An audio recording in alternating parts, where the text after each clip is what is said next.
Class. आज हम lecture number 7 start करते हैं और चैप्टर नंबर 6 से ही जो कि है आपके पास कंट्रोल ऑफ डिप्थेरिया।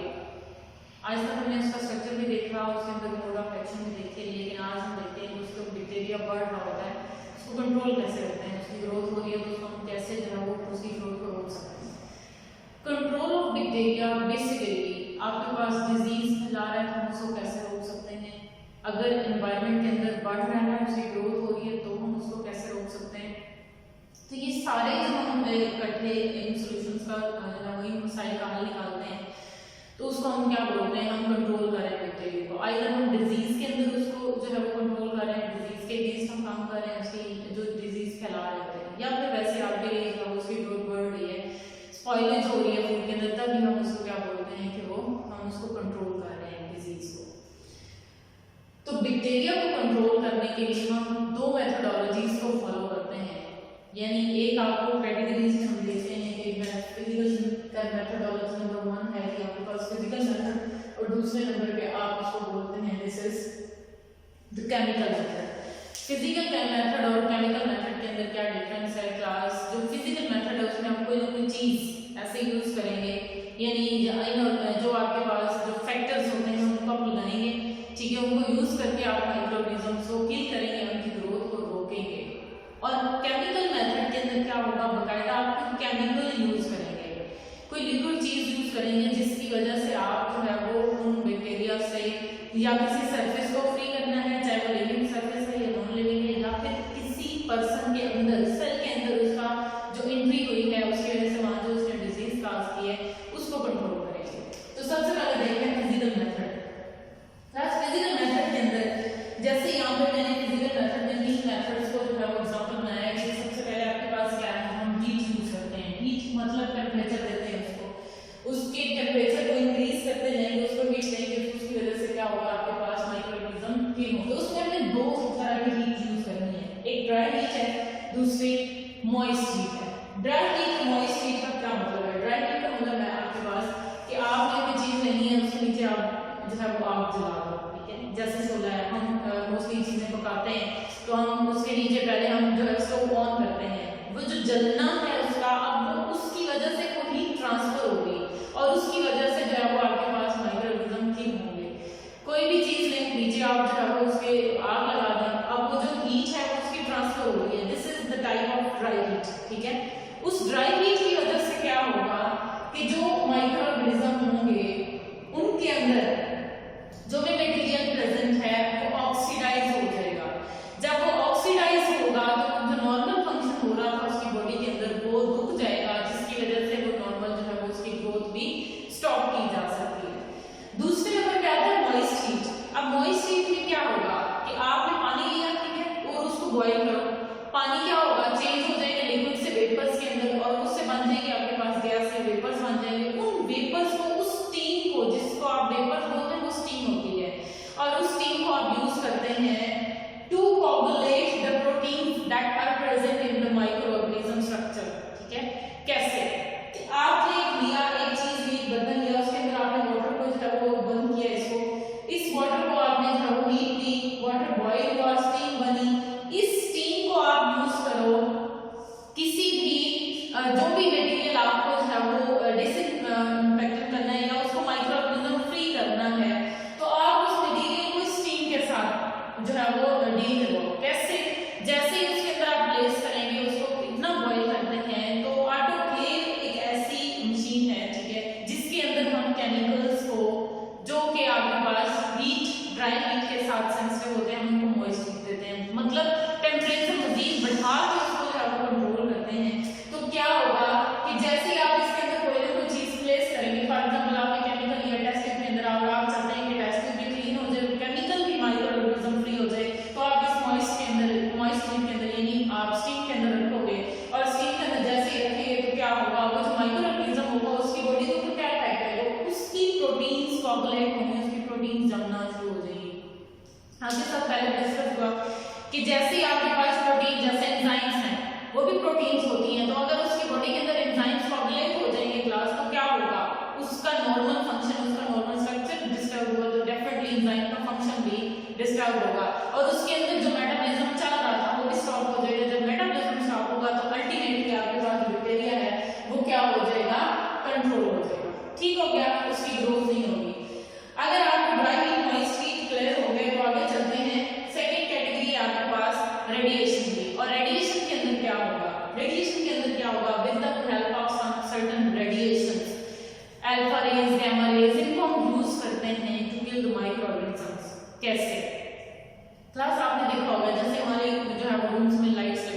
हैं, बल्ब लगे होते हैं, तो इनमें से भी नॉर्मल रेडिएशन एमिट हो रही होती है, जिसकी वजह से हमें क्लियर नजर आता है। होता क्या है कि ये जो बल्ब हैं इनके अंदर से इतनी स्ट्रॉन्ग रेडिएशंस जो है वो नहीं निकलती, जिसकी वजह से आपके रूम के या जो भी एरियाज हैं वहाँ के माइक्रोऑर्गेनिज्म की बिल्कुल ऐसे ही स्ट्रॉन्ग रेडिएशंस को यूज किया जाता है और उनको हम यूज करते हैं टू किल द माइक्रोऑर्गेनिजम्स। क्या होगा, रेडिएशन का काम क्या होता है? ये जो बैक्टीरिया है या आपका जो वायरस है माइक्रोऑर्गेनिज्म, उनके अंदर आपके पास एक डबल हेलिक्स स्ट्रक्चर है जिसको आप बोलते हैं डीएनए या जेनेटिक मटेरियल, न्यूक्लिक एसिड, ठीक है, डीएनए और आरएनए। क्या होगा, जैसे आप इसके ऊपर लाइट जो है वो एमिट करवाते हैं, रेडिएशन डालते हैं, रेडिएशन डालने की जो उसकी नॉर्मल फिगरेशन है, नॉर्मल उसके अंदर जो जीन्स के सीक्वेंस आ रहा है वो टूट जाएगा।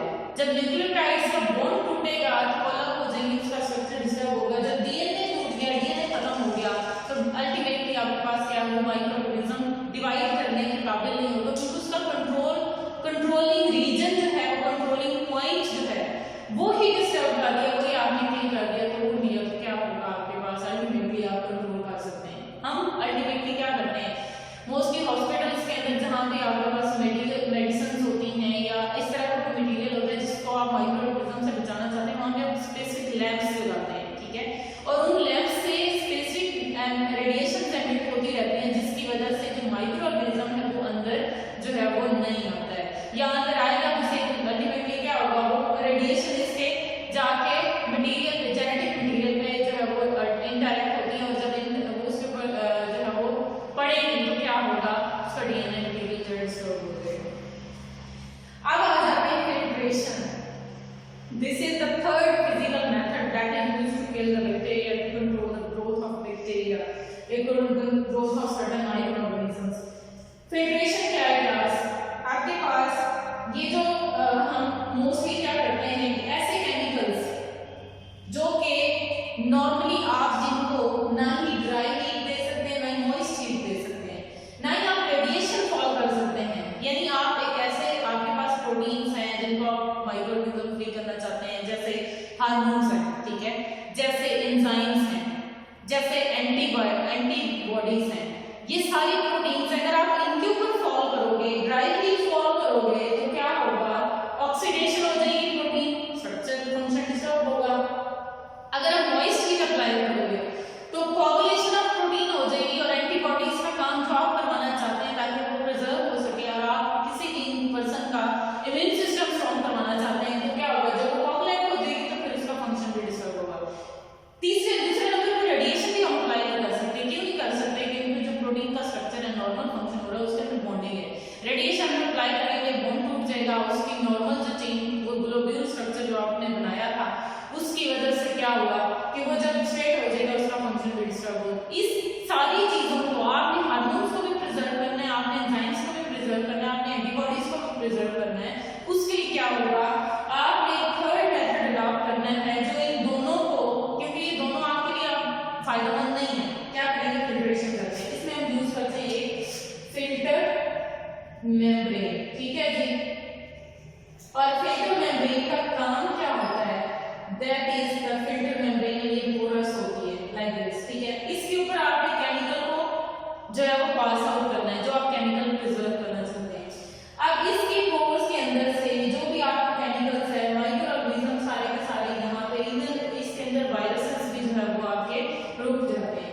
ये जो सारे माइक्रोऑर्गेनिज्म है इनको आप यहाँ पे प्लेस हो जाएंगे, और जो मटेरियल आपको चाहिए है, जिन एंटीबॉडीज हैं फॉर एग्जांपल आपने क्लियर की, तो वो इस मटेरियल के अंदर, इस फिल्ट्रेट के अंदर जो है वो सारी अकमलेट हो जाएंगी, इकट्ठी हो जाएंगी, और आपके जो माइक्रोऑर्गेनिज्म वो कहाँ रह जाएंगे, वो मेम्ब्रेन के ऊपर स्टॉप कर जाएंगे, क्योंकि अब आप फिल्टर पेपर नहीं यूज कर रहे, फिल्टर पेपर में से माइक्रोऑर्गेनिज्म होते हैं, वायरसेस, वो निकल जाते हैं, वो फिल्ट्रेट में आ जाते हैं, लेकिन जब आप फिल्टर मेम्ब्रेन फिल्टर यूज करेंगे, इसके पोर्स इतने ज्यादा नहीं होते जिसकी वजह से वायरसेस भी इसमें पास हो सके, तो क्या होगा, वो इजीली आपको जो केमिकल आप फिल्टर करना चाहते हैं सिर्फ वो आपको एज अ फिल्ट्रेट मिलेगा, बाकी सारा जो भी चीजें वहां पर रेजिड्यू बच जाएगा वो ऊपर रह जाते हैं।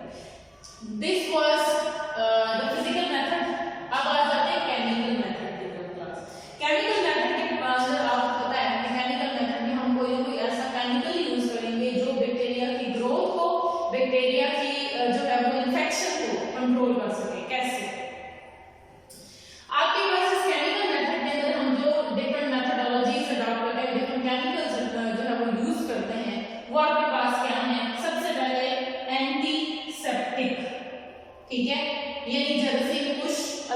हम यूज करते हैं, ये जरासीम कुछ है, ये मारने वाली है उसको। कैसे? अब इसमें हमारे पास एक कंडीशन आ जाती है कि जो एंटीसेप्टिक्स होते हैं वो हम लिविंग सरफेस पे अप्लाई करते हैं। लाइक आपकी स्किन के ऊपर कट लगा, आपने माइक्रोऑर्गेनिज्म अंदर ना जा सके, जब तक आपकी स्किन हील्ड है, ऐसे है, ठीक है, तब तक कोई भी माइक्रोऑर्गेनिज्म अंदर नहीं जा सकता। लेकिन जैसे ही यहाँ पे कोई फ्रिक्शन आती है, कोई कट लगता है, इनर सरफेस एक्सपोज हो जाती है, तो आपके पास क्या होगा, जो लाइफ है, जो माइक्रोऑर्गेनिज्म है, वो अंदर जाके इन्फेक्शन काज करेंगे। अब क्या करते हैं आप लोग कि जैसे ही आप लोग को कोई इंजरी होती है तो आप कोई ना कोई केमिकल उसके ऊपर अप्लाई करते हैं, जैसे मोस्टली स्पिरिट होती है, ठीक है, उसके साथ जो है वो आयोडीन टिंचर होता है, ये भी आपके पास एक केमिकल है। उसके इनसे भी कॉमन चीज है डेटॉल, आप यूज कर लेते हैं। These are the chemical that are applied at the site of injury to remove, to stop the growth of microorganism. कैसे आप उसको लिविंग सरफेस जो भी स्किन है, टिश्यू है, सेल है, किसी भी उसके ऊपर आप अप्लाई करेंगे और वो केमिकल आपकी बॉडी से, जहां से माइक्रोऑर्गेनिज्म की एंट्री हो रही थी, वहां पे उनकी ग्रोथ को या उनको स्टिल किल कर देते हैं। ठीक है जी, इनके अंदर एग्जांपल मैंने आपको दी है, कॉमन सी एग्जांपल है डेटॉल हम यूज कर लेते होते हैं। ठीक है जी, उसके बाद सेकंड एक मेथड भी हम एक जो है वो मेथडोलॉजी अप्लाई करते हैं केमिकल मेथड्स में ही। उसके अंदर क्या है जी, कीमोथेरापिक, यानी थेरेपी क्या चीज होती है? थेरेपी का मतलब होता है कि कोई भी चीज जब हम सर्टेन जो है वो ट्रीटमेंट अप्लाई करते हैं टू ट्रीट सर्टेन जो है वो डिजीज, उसको आप बोलते हैं therapy, to control the certain disease. उसके लिए जो हम मेथड्स अप्लाई करते हैं वो थेरेपी है, ट्रीटमेंट अप्लाई करते हैं वो थेरेपी है। अब कीमोथेरेपी क्या है? To treat certain illness by the use of chemical.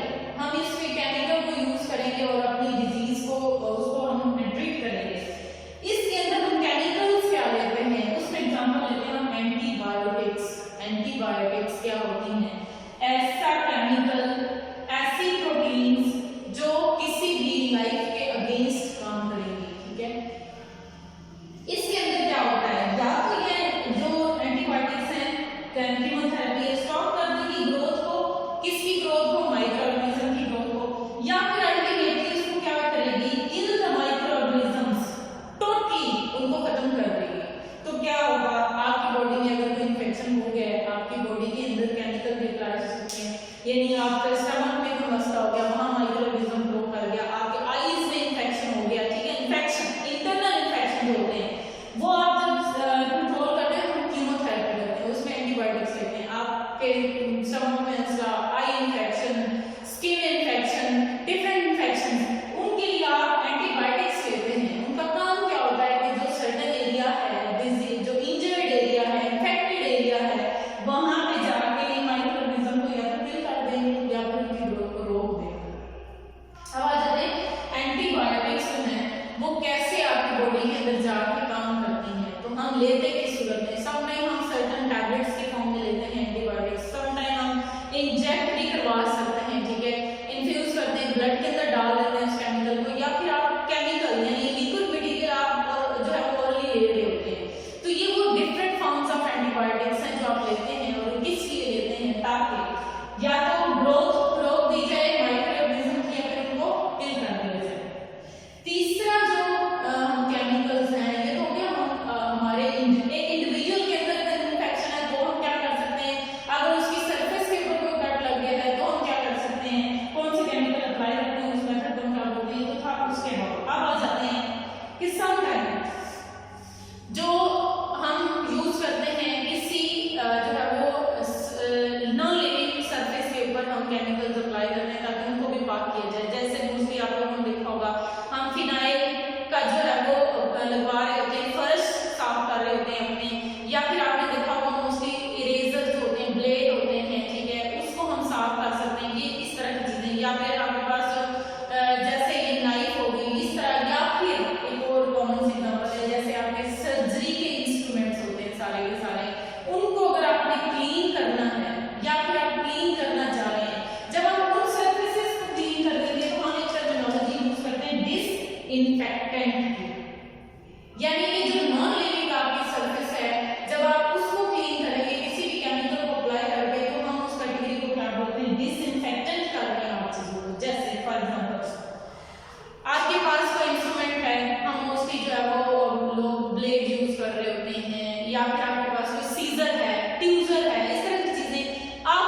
Non living.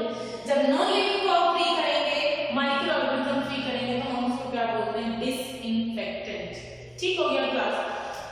अब अगर आपको ये कॉन्सेप्ट बिल्ड हो गया तो हम चलते हैं एंटीबायोटिक्स को डिटेल से, क्या होती हैं, इनका क्या एडवर्स इफेक्ट होगा आपकी लाइफ में।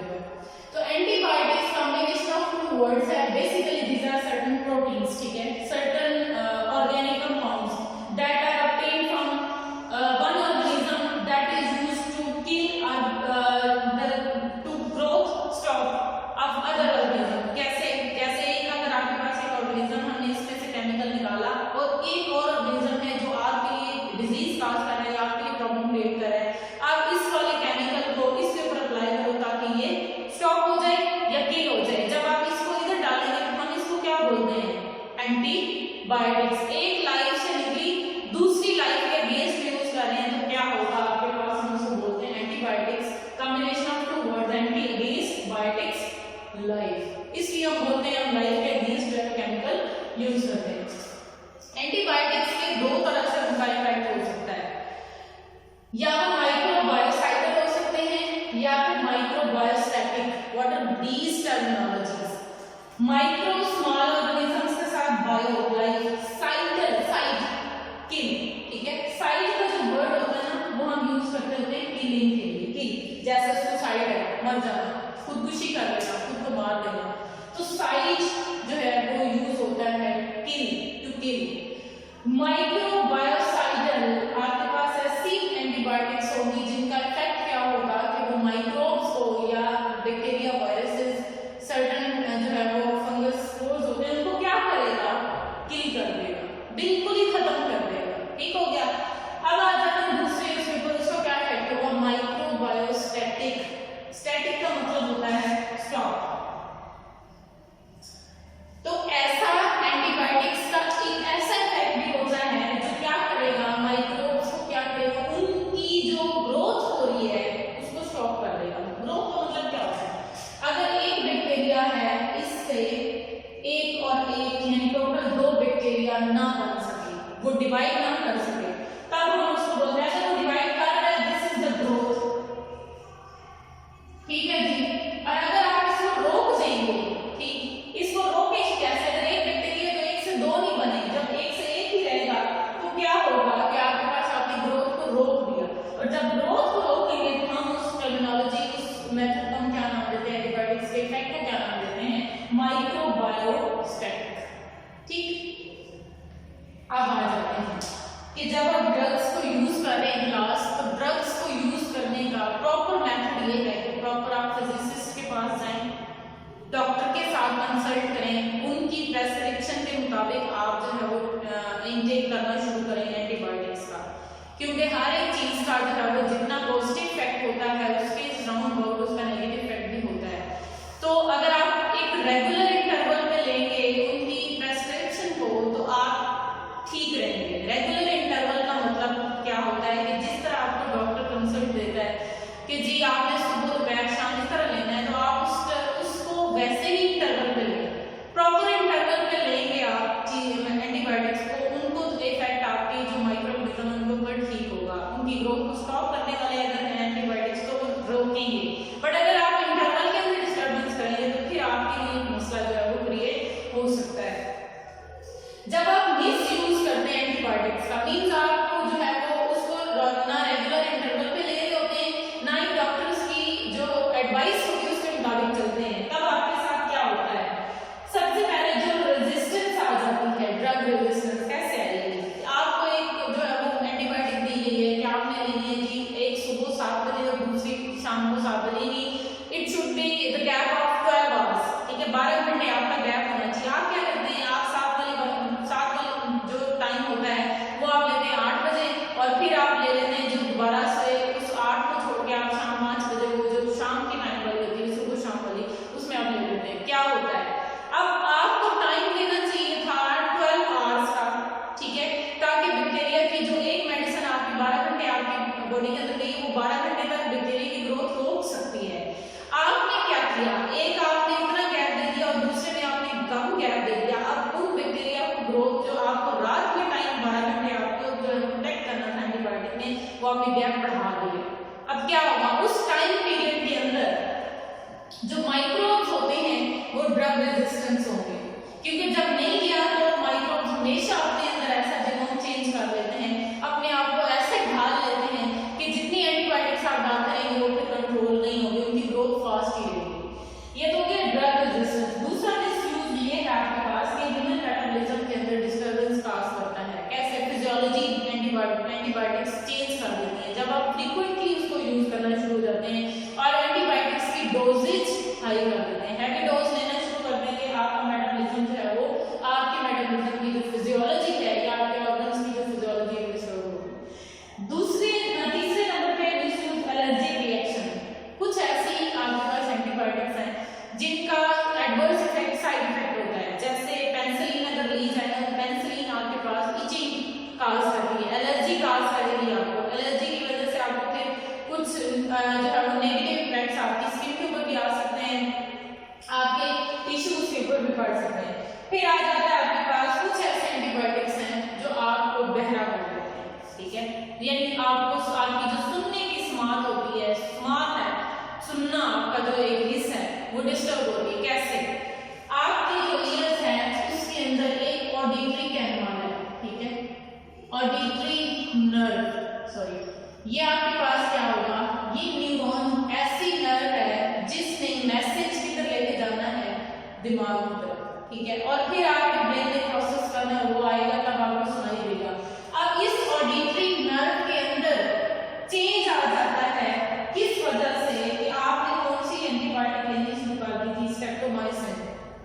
इसका काम क्या होगा, ताकि आपकी जो न्यूरॉन है उसके ऊपर इसका नेगेटिव इफेक्ट होगा, ना ही आपके जो सुनने की हिस्सा है वो डिस्टर्ब होगी, जिसकी वजह से आप क्या हो जाएंगे, डेफ, ठीक हो गया, बहरे हो जाएंगे।